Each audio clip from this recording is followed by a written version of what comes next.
नमस्कार, आपण पाहता हिरकणी न्यूज. हिरकणी न्यूज प्रत्येक क्षण ताज्या घडामोडी आणि महत्त्वाच्या प्रत्येक बातमीसाठी नेहमी तत्पर. धक्कादायक घटनेने पुणे हादरले. समलिंगी संबंधाला विरोध केल्याने 12 वर्षाच्या मुलाची निर्गुण हत्या, संशयित तरुण ताब्यात.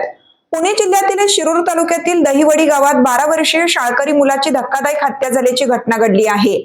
साईराज गणेश मांजरे वय 12, इयत्ता 6वी या विद्यार्थ्याचा मृतदेह घराजवळील विहिरीजवळ अर्धनग्न अवस्थेत आढळून आला. या प्रकरणी शिक्रापूर पोलिसांनी भावकीतील एका तरुणाला संशयित म्हणून ताब्यात घेतले असून चौकशी सुरू आहे. मिळालेल्या प्राथमिक माहितीनुसार साईराज शाळेतून घरी आल्यानंतर कपडे बदलून खेळायला गेला होता. सायंकाळी 5च्या सुमारास मांजरे वस्ती परिसरातील विहिरीजवळ त्याचा मृतदेह संशयास्पद अवस्थेत सापडला. मृतदेहावर जखमा आढळून आल्याने हत्येचा संशय व्यक्त होत आहे. शवविच्छेदनासाठी मृतदेह रुग्णालयात दाखल करण्यात आला असून पोस्टमॉर्टम अहवालाची प्रतीक्षा आहे.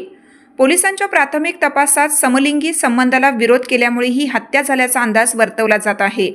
संशयित तरुण भावकीतील असून त्याच्याकडून अधिक माहिती घेण्यात येत आहे.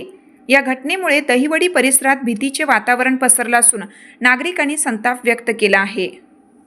आपल्या हिरकणी न्यूज चॅनलला लाईक करा, शेअर करा आणि सबस्क्राईब करायला विसरू नका आणि रहा अपडेट.